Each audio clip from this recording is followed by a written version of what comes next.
एक ऐसा सन्यासी जो अपने वैराग्य, ज्ञान, विवेक, ध्यान, साधना की सुगंध से प्राणी मात्र को आत्मानंद की अनुभूति करा रहा है।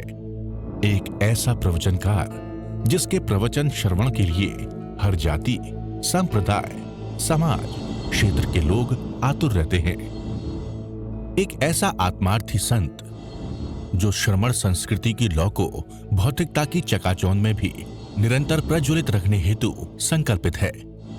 एक ऐसा आध्यात्म योगी जो अपनी ध्यान साधना के द्वारा पूरे विश्व को सुख, शांति, समृद्धि का मार्ग दिखा रहा है। एक ऐसा महासाधक जो भारतीय ऋषि परंपरा को पुष्ट रखते हुए साधनारत है। एक ऐसा समाज सुधारक जो अपनी परंपराओं के निर्वहन के साथ सामाजिक विसंगतियों, कुरीतियों, आडंबरों पर वैज्ञानिक तरीके से प्रहार कर रहा है। ऐसे महान व्यक्तित्व का नाम है आचार्य सम्राट पूज्य श्री शिव मुनि जी महाराज साहेब। सही विचार करें तो आत्म भान भूले हुए उठे उन्होंने ठोने के कारण सारी वस्तु अहितकारी होती। जैसे काई को दूर करके तालाब आदि में से मनुष्य पानी पीते हैं, काई होती है। जैसे तालाब में काई आ जाती है तो काई को दूर करके जानवर लोग या किसान लोग पानी पीते हैं। जैसे विकल्प रूपी काई को दूर करके अपने भीतर स्थित आत्मा को ध्यान रूपी अमृत का पान कर्म क्लेश के नाश के लिए करना चाहिए। भेद ज्ञान तो आपको करना ही पड़ेगा। आत्मा के ध्यान से परे दूसरा कोई तात्विक सुख नहीं है। सुख भीतर है, रहेगा। आत्म ध्यान से अलग अन्य कोई तप नहीं है और आत्म ध्यान से भिन्न कोई मोक्ष का मार्ग ही नहीं है। आत्म भान भूलकर मोह में आसक्त हुए कई जीव यश, सुख, राज्य, सुंदर स्त्री, पुत्र, सेवक, स्वामित्व, उत्तम वाहन, बल, मित्र, शब्द, पांडित्य, सौंदर्य आदि पाकर हर्षित होते अपने जन्म को सफल मानते हैं कि हमें क्या मिल गया, यश मिल गया, सुख मिल गया, चतुर्मास बहुत बढ़िया हो गया, बड़े भक्त बन गए, केंद्र के लिए किसी ने 50 लाख दे दिया, आप कहते वाह क्या है, चमासा सफल हो गया मेरा। ये कुछ भी नहीं, क्या है, 50 लाख मिल भी गए, ना मिले कुछ नहीं है। ठोकर मार के आगे बढ़ जाओ, किसी की चिंता ना करो। एक बसा लो, मैं जीवात्मा, मेरे पास मेरे अलावा मेरा अन्य कुछ है ही। बोलो क्या है तुम्हारा? अनंत काल में स्वर्गों में गए, बड़े बड़ा हीरे जवाहरात पाए, सब छोड़ के आ गए, बैठे। किसी से तुम राग करोगे फिर अगला जन्म तैयार बैठे। जैसे जैसे हे बंधुओं, हे मनुष्यों, जड़ चेतन के भेद वाले दुर्लभ ज्ञान को प्राप्त कर खुश हो जाओ। जड़ चेतन का भेद, ये भेद ज्ञान जड़ चेतन का बहुत गहरा भेद है और इसको हर जगह प्रयोग करो। जैसे कसौटी दे दी ना, हर जगह। कहीं आप कहीं चले जाते हैं, गृहस्थ लोग शादी में गए, बहुत प्रशंसा हो रही है, उस देखो मेरा क्या है इसमें, मुझे तो बुद्धू बनाया जा रहा है, हम उसमें लीन हो जाते हैं। वो तो लोग प्रशंसा करके अपना काम निकालते हैं, हम उसमें लीन हो जाते हैं। इस भेद ज्ञान की सहायता से नए कर्मों को आगमन का मार्ग रोक दो। पहले के कर्मों की आत्म जागृति के बल से नष्ट कर अपने शुद्ध स्वरूप को प्रकट करो। इन कर्म रूपी पर्वतों को जो बड़ी बड़ी कठिनाई से तोड़े जा सकते हैं, भेद ज्ञान रूपी वज्र की शक्ति से अति अल्प समय में तोड़ा। भेद ज्ञान, सारे कर्म टूट सकते हैं भेद ज्ञान के द्वारा। अहो, विश्व में आत्मज्ञान के प्रति रुचि पैदा कराने वाले मनुष्य मिलना बड़ा कठिन है।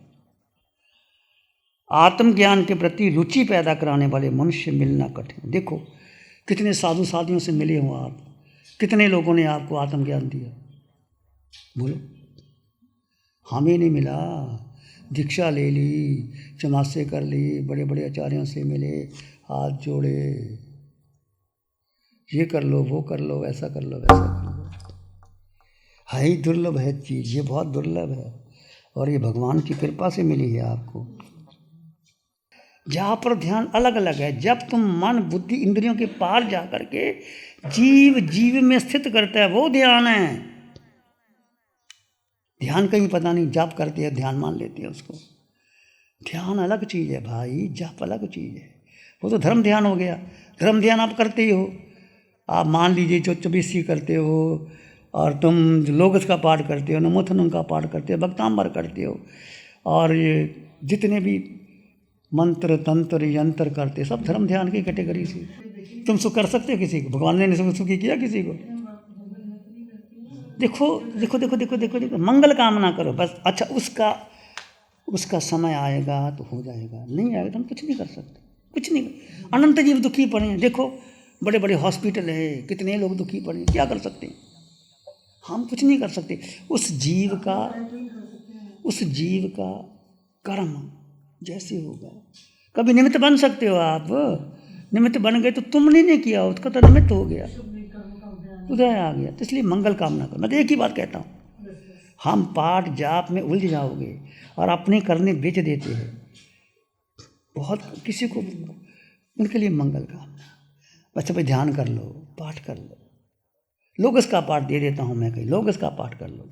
वो दर्शन विशुद्धि का पाठ, दर्शन शुद्ध होता है उससे। और लोगस का पाठ पढ़ना कैसे? उस आकार में निराकार के दर्शन करना, निराकार का। लोगस उज्जवल करे, तीनों लोगों के प्रकाश करने वाले, धर्म तीर्थ की स्थापना करने वाले अरिहंतों की मैं कीर्तन करता हूँ, वंदन करता हूँ, प्रार्थना करता हूँ, अर्चना करता हूँ। 24 संपि केवल एक एक महापुरुष का ध्यान करते करते एक लोगस ही पढ़ लो, ध्यान में बैठ जाओ। जरूरी नहीं कि 10 लोगस या 15, एक लोगस 2 लोगस पढ़ के बैठ जाओ बस। बैठना ध्यान और लंबन है, जैसे भगवान की वाणी आती है 10 मिनट, कभी 15 मिनट, कभी 5 मिनट, वो गहरी जाने के लिए वाणी। बस चेहरे चले जाओ, छोड़ दो। ये मुख्यतः है। ये पंचम काल में बहुत मिथ्यात्व है, बहुत मिथ्यात्व है। विश्व में आत्मज्ञान के प्रति रुचि पैदा कराने वाले मनुष्यों का मिलना कठिन है। साथ ही आत्म स्वरूप का प्रतिपादन करने वाले शास्त्रों की प्राप्ति भी दुर्लभ है। आत्मज्ञान वाले जीवों का समागम होना भी मुश्किल है। आत्मा का उपदेश देने वाले गुरु की प्राप्ति और उससे बढ़कर चिंतामणि के समान भेद ज्ञान की प्राप्ति होना विशेष दुर्लभ है। तप करने वाले तपस्वियों का मिल जाना सुलभ है, तपस्वी, किंतु उसमें भेद ज्ञान की प्राप्ति करने वाले जीव बहुत ही कम होते हैं। जैसे घास के ढेर को आग क्षण भर जला करके खा गए, पूरा ढेर भरा हो, एक चिंगारी लग जाए, सब धू धू करके जल जाएगा। घास भगवान ने कहते हैं ना, तुम्हारा कितने ही कर्म पड़े हों, जीव जीव में ठहरने का सतत पुरुषार्थ करता रहे, सारे कर्म क्षय हो जाएंगे। सभी तीर्थंकरों के हुए कि नहीं हुए? भगवान महावीर, भगवान ऋषभदेव, अनंत कर्म क्षय होते हैं कि नहीं होते? इसमें रत्ती भर भी शंका नहीं करना, कुछ मिलावट नहीं करना। कुछ लोग कहते हैं मिला दो, हींग क्रीम क्लीम, कुछ नहीं, कोई मंत्र नहीं, तंत्र नहीं, पूजा नहीं, पाठ नहीं, कुछ नहीं मिलाना। बस आत्मा शरीर का भेद करके आत्मा के गुणों का चिंतन करके उसमें ठहर जाना।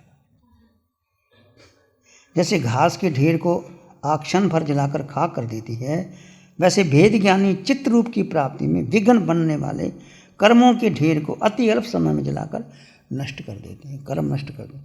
हे शास्त्र विशारद बुद्धिमानों, शुद्ध चित्त रूप की प्राप्ति है तो अखंड धारा से भेद ज्ञान की भावना का, अखंड धारा, भगवान सतत धारा बहती रहे। ये धारा टूटती है जैसे जैसे आप उसमें आए। धारा क्यों टूटती है? कि हमारा मन, हमारी बुद्धि, हमारी इंद्रियां, विचार, संस्कार, धारणा, कोई 10 साल पहले की एक विचार आ गया, धारा खंडित कर देगा, धारा खंडित कर देगा। इसलिए बाहर के लोगों से मिलना कम, बोलना कम, सुनना कम, अपने में स्थित रहना, अपने में स्थित रहना, अपने में स्थित रहना। अपने आत्मा को बोध होने पर साक्षात संबर निर्जरा की प्राप्ति होती। आत्मा का बोध हो गया तो निश्चित संबर हो जाएगा, फिर निर्जरा हो जाएगी।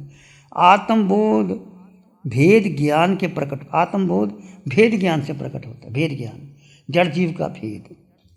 तो मुमुक्षु जीवों को भेद ज्ञान की भावना बार बार करनी चाहिए। भेद ज्ञान, इस जीव ने वस्तु की परीक्षा, इस जीव ने वस्तु की परीक्षा, शिल्प वगैरह सारी कलाएं अनेक शक्तियों और विभूतियाँ हमने बहुत बार प्राप्त किया होगा। हम विद्याधर बने, ऐसी रिद्धियाँ चारण सिद्धियाँ पाई, आकाश में उड़ने की शक्तियाँ पाई, देवलोकों में गए, बहुत बहुत तप किया, पर आत्म स्थिरता के लिए नहीं कर पाए। समशरण में भी गए, ऐसा तो नहीं अनंत काल बीत गया, पर अभी अवसर मिल गया, अभी धारा लगने लग गई है, इस धारा को बढ़ाना है। इस जीव ने वस्तु की परीक्षा, शिल्प वगैरह सारी कलाएं, अनेक शक्तियाँ और विभूतियाँ प्राप्त की हैं, परंतु भेद ज्ञान प्राप्त नहीं किया। भेद ज्ञान रूपी प्रचंड वायु से मोह रूपी धूल उड़ जाती। भेद ज्ञान प्रचंड वायु से, प्रचंड वायु चलती है तो मोह रूपी राज्य धूल उड़ जाती। भेद ज्ञान के प्रकाश में शुद्ध चित्त रूप के दर्शन होते हैं, मोह रूपी अंधकार नष्ट होता है। भेद ज्ञान रूपी नेत्रों से योगी अपने चित्त रूप का अनुभव करते हैं। भेद ज्ञान को मुख्यता दी है। जैसे गरुड़ चित्त रूप का अनुभव, चित्त रूप माने चेतना। जैसे गरुड़ के आते ही सर्प चंदन के वृक्ष को छोड़ देकर चले जाते, लिपटे हैं। सर्प गरुड़ को देखते ही क्या कर जाते हैं, छोड़ देते हैं अपने क्या नाम सर्प। गरुड़ के आते ही सर्प चंदन के वृक्ष को छोड़कर चले जाते। वैसे भेद ज्ञान के आगमन से सारे कर्म आत्मा को छोड़ करके चले जाते हैं। भेद ज्ञान के बल से शुद्ध आत्मा को प्राप्त कर केवल ज्ञानी एवं देवादि देव तीर्थंकर भी बन जाते। केवल ज्ञानी बन जाते हैं, तीर्थंकर बन जाते हैं। अतः हे भव्य जीवो, आप यह भेद ज्ञान प्राप्त करने के लिए अपना पुरुषार्थ कीजिए। देखिए, एक तो है आप गृहस्थ में आप भाव रखिए कि मैं दीक्षा केवल वस्त्र बदलना नहीं है। दीक्षा है कि अपने जीवन में आकर के जो मेरा मिथ्यात्व मोह टूटे। यदि आप गृहस्थ में मिथ्यात्व मोह तोड़ लेते, श्रीमद् राजचंद्र को देखो, गृहस्थ थे, कितने ऊंचे पहुंच गए वो। ऐसा कोई गृहस्थ हुआ है श्रीमद् राजचंद्र जैसा? वो दीक्षा भी नहीं ले पाई। ऐसे दीक्षा लो ना लो, परंतु अपने जीवन को शुद्ध करना है, मोह और मिथ्यात्व को तोड़ना। दो चीज़ें हैं बाधा। आपकी दीक्षा का भाव आए तो ले लेना, नहीं तो मोह और मिथ्यात्व को तोड़ो। पहले मिथ्यात्व फिर मोह तोड़ो। मिथ्यात्व का इस शरीर के प्रति जो मोह है, मिथ्यात्व है, और मोह जो है धीरे धीरे टूटेगा। जरूरी नहीं है कि दीक्षा लेके ही मोक्ष होता है, ऐसा नहीं होता। वो असाता साता की बात ही है। वो साता देखो, सुख से दुख से न को पिदाता, ये संसार की भाषा है। सुख भी है, दुख भी है। साता को सुख कह दिया, असाता को दुख कह दिया। साता असाता शरीर से जुड़ी है, पुद्गल से जुड़ी है। सुख जो है वो आत्मा से जुड़ा है। आत्मा के अष्टगुण है, वो सुख ही सुख है। सिमंदर स्वामी भगवान केवल ज्ञानी जो अरिहंत परमात्मा, वो उनको साता भी है पर वो सुख में रहते हैं, साता की परवाह नहीं करते। उनको साता कर्म तो होता ही नहीं। साता भी है पर साता की परवाह नहीं, सुख में रहते हैं, निरंतर सुख में रहते हैं। 24 घंटे, एक क्षण भी सुख से पार, क्योंकि उनका गुण प्रकट हो गया। ये सुख आत्मा का निज गुण है। हम साता असाता को सुख दुख मान लेते हैं। हम कहते हैं महाराज जी आपके सुख साता है। सुख आत्मा का गुण है, साता शरीर का गुण है। ये सुख साता का अर्थ ये निकलता है कि भेद विज्ञान की आपकी आत्मा में सुख है ना। हम सुख को तो भूल जाते हैं, साता साता की चर्चा करते हैं। आपको अच्छी गोचरी मिल गई, आपको साता मिल गई। अच्छी गोचरी नहीं मिली तो असाता हो गई, है ना। ये सारा संसार की बातें अलग है। आत्मा के 8 गुण तो 8 गुण ही हैं, उसको अलग नहीं कर सकते। सुख है तो सुख ही है, उसमें साता मिक्स नहीं करनी। साता असाता सुख अलग, वो आत्मा का निज गुण है। और जैसे आप सुख का चिंतन करोगे आपका सुख बढ़ता चला जाएगा। और भीतर से आता है सुख, भीतर से अनायास, कुछ नहीं है, बैठे हैं, सुख बढ़ता चला जाएगा। बिना कारण बढ़ता चला जाता है। सुख समृद्धि सौभाग्य आपका गुण है आत्मा का। सुख आत्मा का गुण है, समृद्धि जो बढ़ती चली जाए, सौभाग्य आपका गुण है। वो आत्मा के गुण 8 है। मन बुद्धि इंद्रियां अलग है। मन का संकल्प विकल्प और बुद्धि का निर्णय लेना और 5 इंद्रियों के विषय यही घुमा रहे हैं हमें जन्म। आपने किसी रूप को देखा, आप आकर्षित हो जाते हो। जैसे आपने इधर गए, कीचड़ में कमल को देखा, आपका मन खुश हो जाता है, क्या कमल खिला हुआ है। वो आंखों ने देखा ना। आपने किसी का संगीत सुना, पहले बचपन में सुना होगा, आप आकर्षित हो जाते हैं। आप दुर्गंध आती है तो आप ऐसे ऐसे करने लग जाते हैं। सुगंध आती है तो आप देखते हैं उसको। तो ये इंद्रियों का स्वभाव है। इंद्रियों के पीछे तो पड़े हुए हैं हम। साता असाता भोजन करते हैं, जो हमारी चीज़ अनुकूल आ जाती है उसको पहले पकड़ते हैं। ये जनरल बात है, साता असाता। तो ये इंद्रियां, मन, बुद्धि, इसको कठिन है, ये आसान काम नहीं है। ये शुरुआत है। बढ़ते चले जाओ, बढ़ते चले, अटल चलता। मैं जीवात्मा, मेरे पास मेरे अलावा मेरा अन्य कुछ भी नहीं मेरा।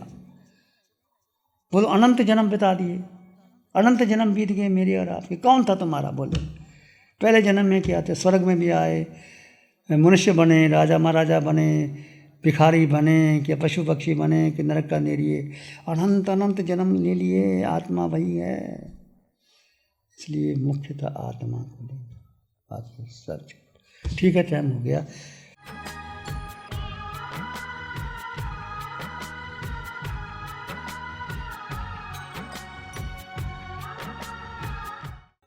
नमो अरिहंतानं, नमो सिद्धानं, नमो आइडियानं, नमो विजयनं, नमो लोय सब साहुनं, धम्मो मंगल मुखी ठमा हिंसा संयमो तव देवाभित्तं नमं संति जस धम्मे श्यामनो।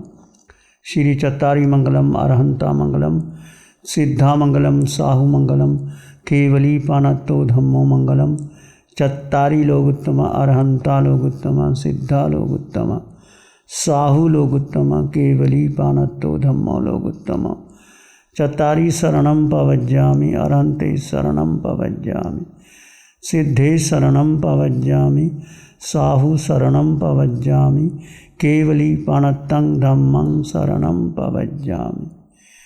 चारे शरण दो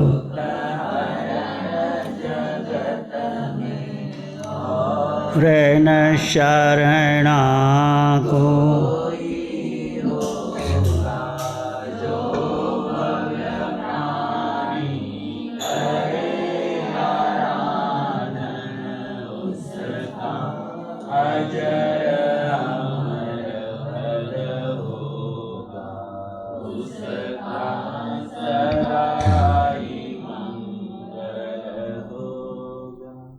पिछले 60 सालों से केजीओसी ग्रुप अपने 4 ब्रांड कोहे, कंगारू, म्यूनिक्स और माइल्स के माध्यम से हाई पोजीशन प्रोडक्शन के द्वारा दुनिया में जाने माने लार्जेस्ट मैन्युफैक्चरर्स में से एक है। जैसे staplers, staple remover, paper punch, gun tacker, app tool, geometric tools, stitch wire और किचन में यूज होने वाले प्रोडक्शन से दुनिया के लगभग हर देश में उपलब्ध है। ये प्रोग्राम केजीओसी ग्रुप के सौजन्य से प्रस्तुत है।